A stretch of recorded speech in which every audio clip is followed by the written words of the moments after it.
Having over a decade of financial institution experience has really taught me, guys, there are some real definite lines between the people who are successful, that are high earners, that also do invest, have really a budget and a game plan, and a lot of individuals that do not. Now, with this being said, there are a lot of things that do make people poor. Today's video, we're going to be covering some of the money habits that do make you poor and that you really need to focus on turning around and really flipping the script on this, guys, to get the opposite side. Now, before we get into the video, let me know in the comments what you guys think about what habits are going to show up on this list. And we're going to begin with number one. That is paying yourself last. Now, the old general rule of thumb is paying yourself first, making sure that you're putting money in a savings account, making sure you're setting aside money. Now, when you look at Rich Dad Poor Dad from Robert Kiyosaki, this is kind of the blueprint or the achievement for financial freedom, is making sure that you can pay yourself first. Now, again, the poor money habit is paying yourself last, meaning that you are the very last person and you are the least important when it comes to your paycheck, because essentially you're going to pay all of your things. You're going to fill up your subscriptions. You're going to pay all of your social platforms. You're going to go ahead and hop over and just kind of waste time with things that you do not need. It is really mentality, or the rich habit that we see is the complete opposite, is paying themselves first, taking about 10%, putting it into a savings account right off of the bat, guys. Now, we've also coupled this with automation. If you're automating the money that is coming for your paycheck, you are not even going to see it, meaning that the money that you are actually going to see in your bank account is the money you're going to have available to cover those needs, wants, and also that debt repayment or that investing, because you've already set aside and you've already paid yourself first. And number two, getting comfortable with bad debt. Now, there is,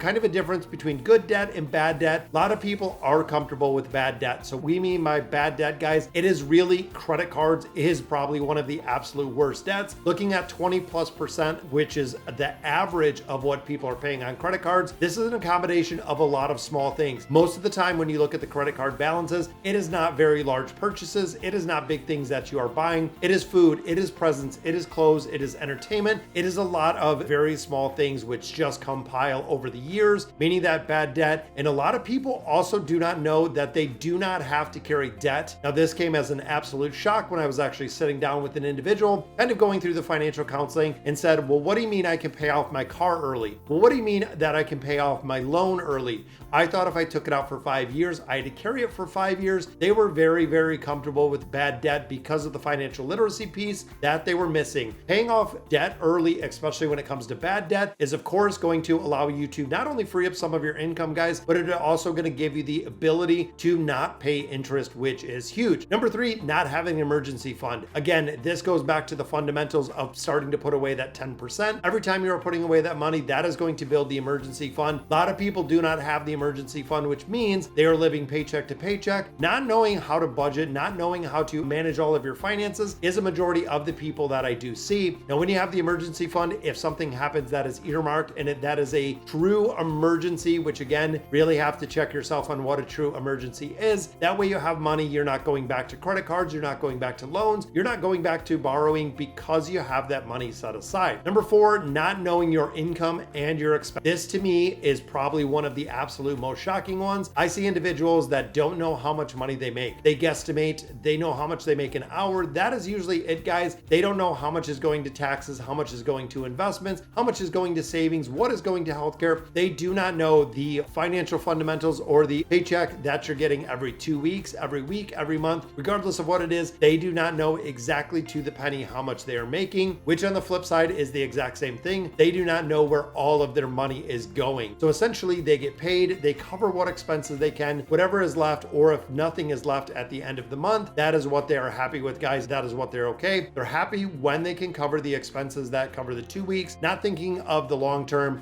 making more money, buying a bigger house, looking at a fancier car. A lot of people do step up the things in their life before the income can really support it. If you're in a cycle where you're not actually saving money, 10 to 20% of your income, it means either one, you need to earn more income, or two, you need to eliminate or cut out some of the expenses that you do have within your life. Now, looking at number five, expensive hobbies. This is something big, guys. If you like to shop, if you like collectibles, they are there is a very, very big market. However, a lot of these are super expensive. If you're into going out to fine dining, I have individuals that I know that spend a couple $100, that is right, every single time that they go out to eat, guys. There is a lot lot of ways to get things in your life incredibly cheap if you're willing to put the time and effort into doing this, whether it is using cashback sites, rewards cards that you're paying off every 2 weeks or once a month, making sure you're not accumulating interest. Using Rakuten is another one, guys, that you can get back. If you do online shopping, you can actually save a ton of money through there. There's a lot of coupons, discount codes, things of that nature that you can really minimize and cut a lot of the expenses that we see nowadays. Making money is not infinite, guys. Side hustles will do, and side hustles will only do for so long without having the exponential amount or the ability to actually cut out of those expenses. You're going to be stuck in a side hustle that is going to be forever. Side hustle, you might want to grab a side hustle. If you love to do it, something you're passionate about, absolutely, it's going to be great.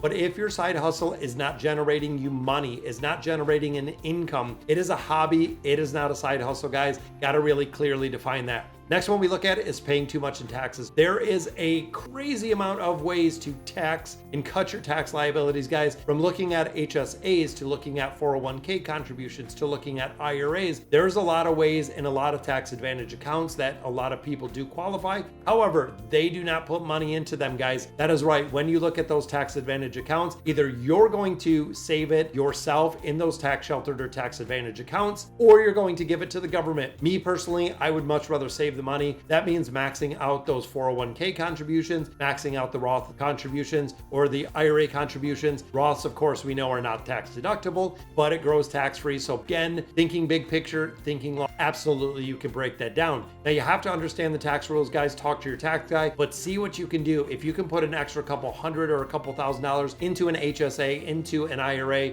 chances are you can save a lot more when it comes to the taxes. And the biggest one, the gold star, the winner of the entire YouTube video, guys, waiting too long to invest. The compounding interest is the eighth wonder of the world. If you're starting to put money into a savings account, if you're starting to put money into an investment account, the compounding interest over time, if you have 5, 10, 20, 30 years, the compounding interest will pay dividends like crazy, guys. When you start seeing the compounding, when you start seeing institutions actually paying you for having money or you for carrying investments or companies offering you dividends and you money for investing in them, that is really the turning point financially. Me personally, guys, growing up in a family that kind of struggled financially, I actually had a mom that had 2 jobs as a single mom when I was growing up. Making sure the earlier that you invest and the more that you can put away with that money that you're paying yourself, the better you are going to be for the rest of your life, guys. I cannot stress this out enough, because if you are putting money away and if you really do have a plan, again, big picture plan, the longer that you have to invest, the better that is going to perform and the more you're going to have with that compounding interest. All right, guys, so that'll do it for today's video. Let me know in the comments what you guys think, and as always,